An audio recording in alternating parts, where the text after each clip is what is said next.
নবম শ্রেণীর সুপ্রিয় শিক্ষার্থীবৃন্দ, আসসালামু আলাইকুম। আশা করি বাড়িতে রয়েছো, ভালো রয়েছো এবং অভিভাবকের সুনিবিড় পরিচর্যায় তোমরা তোমাদের অধ্যয়ন কার্যক্রম চালিয়ে যাচ্ছ।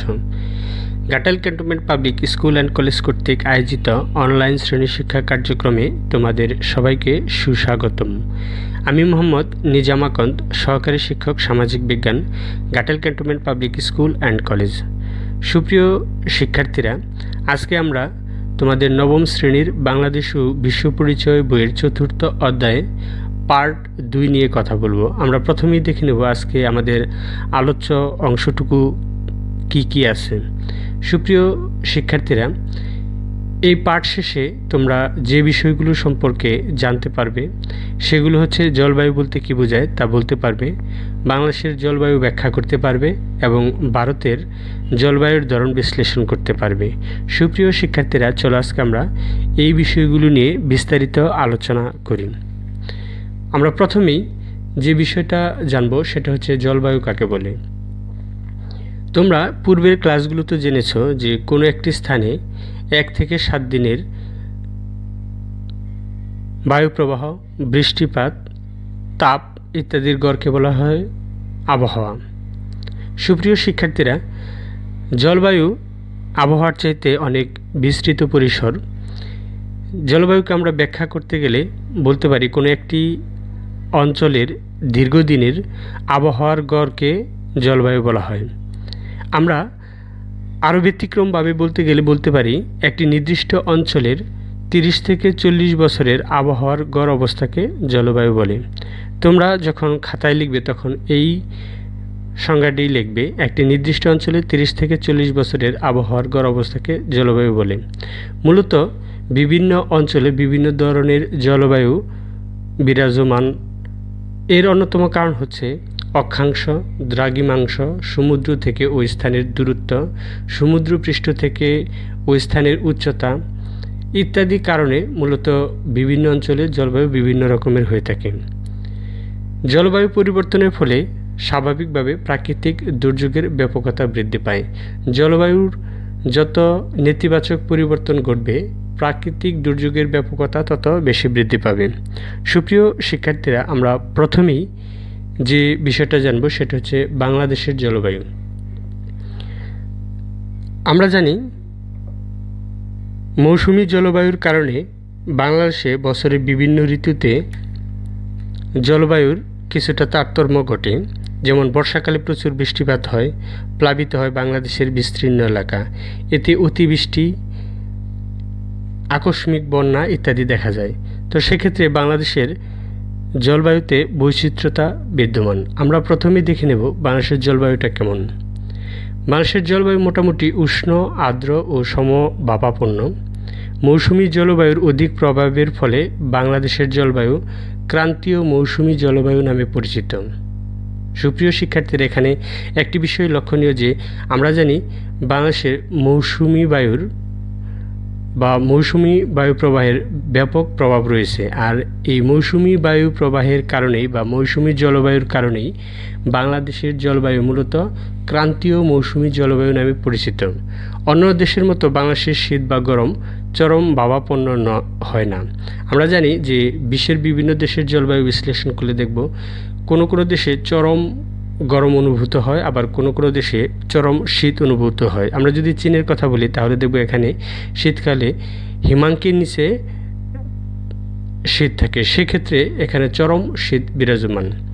সুপ্রিয় শিক্ষার্থীরা, বাংলাদেশে মূলত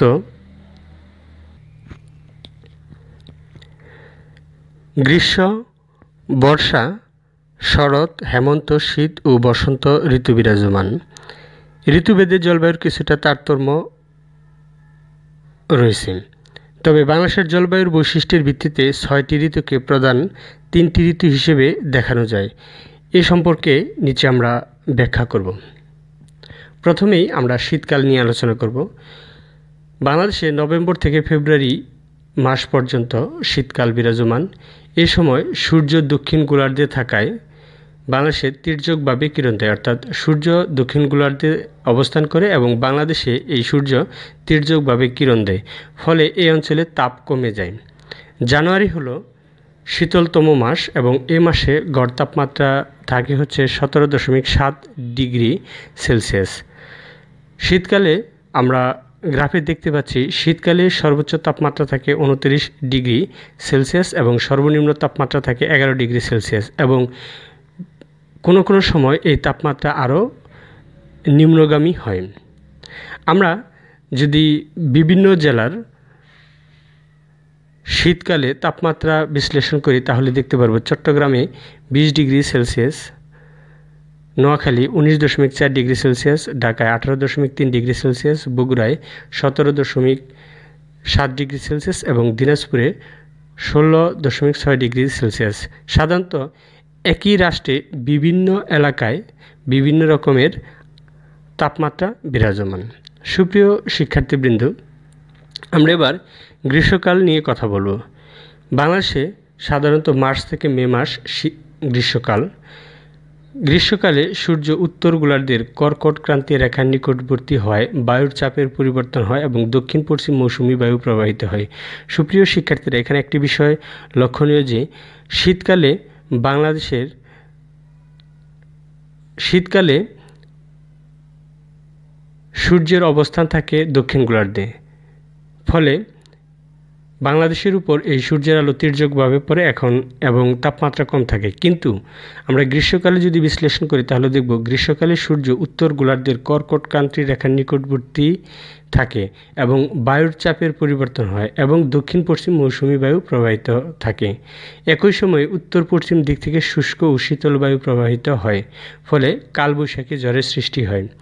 এপ্রিল ও মে মাসে বঙ্গোপসাগরের নিম্নচাপের কারণে উপকূলীয় অঞ্চলে প্রায়ই ঘূর্ণিঝড় হয়।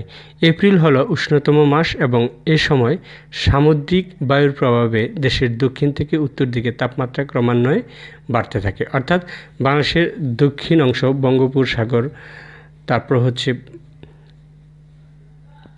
পটুয়াখালী, অর্থাৎ দক্ষিণ অঞ্চল থেকে উত্তর দিকে তাপমাত্রাটা আস্তে আস্তে বৃদ্ধি পেতে থাকে।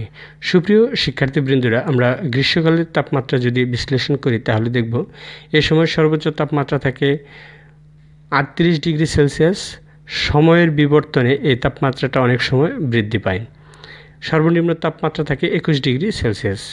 এপ্রিল মাসের আমরা বিভিন্ন এলাকা যদি তাপমাত্রা বিশ্লেষণ করি তাহলে দেখতে পাবো এখানে কক্সবাজার 27.64 ডিগ্রি সেলসিয়াস, নারায়ণগঞ্জে 28.66 ডিগ্রি সেলসিয়াস এবং রাজশাহীতে 30 ডিগ্রি সেলসিয়াস তাপমাত্রা বিরাজমান থাকে।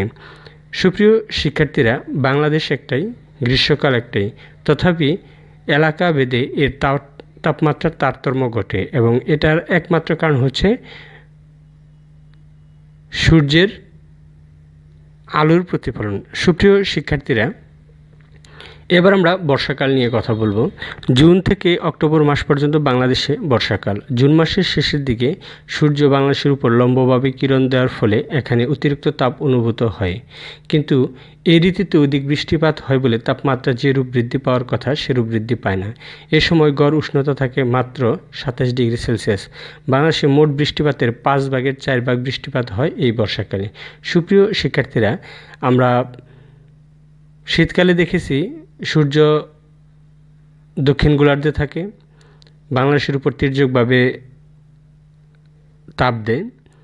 গ্রীষ্মকালে আমরা দেখেছি সূর্য উত্তর গোলার্ধে থাকে এবং বর্ষাকালে আমরা যেটা দেখলাম সেটা হচ্ছে সূর্য বাংলাদেশের উপর লম্বভাবে কিরণ দেয়।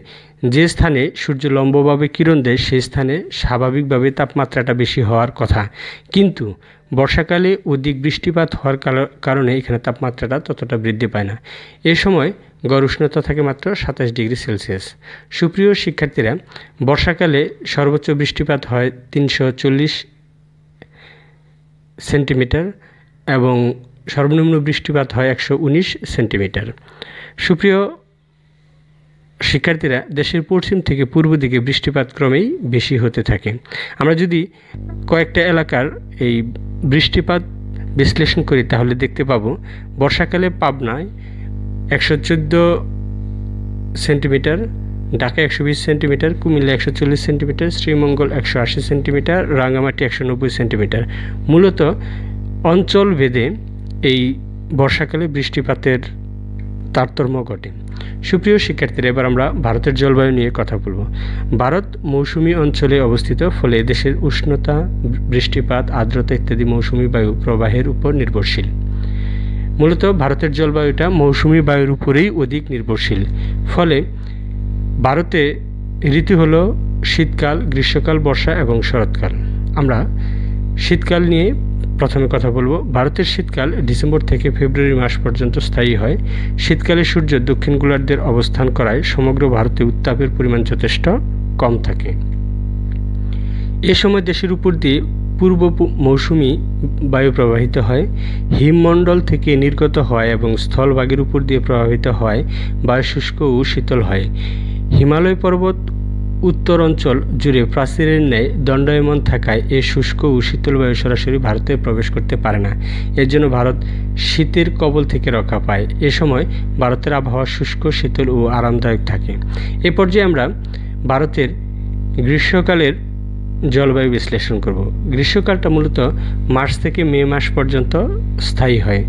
21শে মার্চ সূর্য দক্ষিণ গোলার্ধ থেকে নিরক্ষরেখায় আসে এবং তারপর উত্তর কর্কটক্রান্তি রেখার দিকে অগ্রসর হয়। সূর্যের এই উত্তরায়ণের সঙ্গে সঙ্গে তাপমাত্রা বৃদ্ধি পায়। এ সময় গঙ্গা নদীর উপত্যকায় গড়ে 27 ডিগ্রি সেলসিয়াস তাপমাত্রা পরিলক্ষিত হয়। উত্তর পশ্চিম মেরু অঞ্চলের তাপমাত্রা 48 ডিগ্রি পর্যন্ত উঠে যায়। সুপ্রিয় শিক্ষার্থীরা, আমরা ভারতের গ্রীষ্মকাল সম্পর্কে জানলাম। এ পর্যায়ে আমরা যেটা জানবো সেটা হচ্ছে ভারতের বর্ষাকাল সম্পর্কে। জুন থেকে সেপ্টেম্বর পর্যন্ত ভারতে বর্ষাকাল। জুন মাসে সূর্য কর্কটক্রান্তি রেখার উপর অবস্থান করায় উত্তর ভারতে উত্তাপের পরিমাণ বেশি থাকে এবং দক্ষিণে ক্রমশ তাপমাত্রা কমতে থাকে। অর্থাৎ ভারতে এই জুন মাসে উত্তর অঞ্চলে তাপমাত্রা বেশি থাকে এবং দক্ষিণ অঞ্চলের তাপমাত্রাটা কম থাকে। মূলত অতিরিক্ত তাপে উত্তর ভারতের পাঞ্জাব অঞ্চলে একটি প্রবল শক্তি সম্পন্ন নিম্নচাপ বলয়ের সৃষ্টি হয়। ভারতে মোট বৃষ্টিপাতের প্রায় 75% বৃষ্টিপাত এই বর্ষাকালেই হয়ে থাকে। সুপ্রিয় শিক্ষার্থীবৃন্দ, আমরা এবার ভারতের জলবায়ু সম্পর্কে কথা বলবো। শরৎ ও হেমন্তকাল। অক্টোবর নভেম্বর এই 2 মাস ভারতে বর্ষাকাল। এ সময় দক্ষিণ পশ্চিম মৌসুমী বায়ু দিক পরিবর্তন করে উত্তর পূর্ব মৌসুমী বায়ুতে পরিণত হতে থাকে। এটা কিন্তু ভারতের জলবায়ুর অন্যতম একটি বৈশিষ্ট্য। এর ফলে যেটা ঘটে সেটা হচ্ছে ভারতের কোনো কোনো স্থানে ঘূর্ণিঝড়ের মাধ্যমে বৃষ্টিপাত হয়। পশ্চিমবঙ্গে এই ঘূর্ণিঝড়কে সাধারণত আশিনা ঝড় বলে অভিহিত করা হয়। হেমন্তকালের শেষের দিকে ভারতের সর্বত্র তাপমাত্রা ক্রমশ কমতে থাকে। সুপ্রিয় শিক্ষার্থীরা, আমরা যদি একটি বিষয় বিশ্লেষণ করি তাহলে দেখব বাংলাদেশ এবং ভারতের যে জলবায়ু সেটা মূলত দুটাই মৌসুমী বায়ুর উপর ভিত্তি করে নির্ধারিত হয়। বাংলাদেশে বর্ষাকালে দক্ষিণ পশ্চিম দিক থেকে মৌসুমী বায়ু প্রবাহিত হয়। এই মৌসুমী বায়ুতে বঙ্গোপসাগরের সাগরের উপর থেকে প্রচুর জলীয় বাষ্প নিয়ে আসে। ফলে বাংলাদেশের বিভিন্ন স্থানে বৃষ্টিপাত হয়। যদিও বাংলাদেশে বর্ষাকালে তাপমাত্রা অধিক হওয়ার কথা, তথাপি প্রচুর বৃষ্টিপাত হওয়ার কারণে বাংলাদেশে বর্ষাকালে মূলত গরম অতটা অনুভব হয় না। অপরদিকে ভারতের জলবায়ু বিশ্লেষণ করলে আমরা দেখব এখানেও মৌসুমী বায়ুর গুরুত্ব অত্যন্ত গুরুত্বপূর্ণ। কারণ ভারতের যে জলবায়ু সেটা সাধারণত মৌসুমী বায়ুর দ্বারাই নির্ধারিত হয়ে থাকে। সুপ্রিয় ছোট্ট মনিরা, মূলত আমরা যদি জলবায়ু সম্পর্কে আরও বিস্তারিতভাবে জানতে যাই তাহলে যে বিষয়টা দেখব সেখানে হচ্ছে বাংলাদেশে বর্ষাকালে মৌসুমী বায়ুর প্রভাব প্রচুর বৃষ্টি হয়। এ সময় সিলেট পাহাড়ি অঞ্চলে 340 সেন্টিমিটার, পটুয়াখালীতে 200 সেন্টিমিটার, চট্টগ্রামে 250 সেন্টিমিটার, রাঙ্গামাটি অঞ্চলে 280 সেন্টিমিটার, কক্সবাজার 320 সেন্টিমিটার এবং এটা মূলত মৌসুমী বায়ুর প্রবাহের কারণেই হয়ে থাকে। আবার ভারতে আমরা যে বিষয়টা দেখলাম সেটা হচ্ছে যেহেতু একপাশে হিমালয় পর্বত রয়েছে এবং মৌসুমী বায়ুর প্রভাব পরিলক্ষিত হয়, এ কারণে কিছু কিছু অঞ্চলে প্রবল নিম্নচাপের বলয় সৃষ্টি হয়, যে কারণে ভারতে কিছু কিছু অংশে ব্যাপক ঘূর্ণিঝড়ের সৃষ্টি হয়। সুপ্রিয় শিক্ষার্থীরা, আমরা এবার বাড়ি কাজ সম্পর্কে জানব। এর পরবর্তী ধাপে রয়েছে মায়ানমারের জলবায়ু। সুপ্রিয় শিক্ষার্থীরা, তোমরা মিয়ানমারের জলবায়ুর রীতিভিত্তিক যে বৈশিষ্ট্যগুলো রয়েছে সেগুলো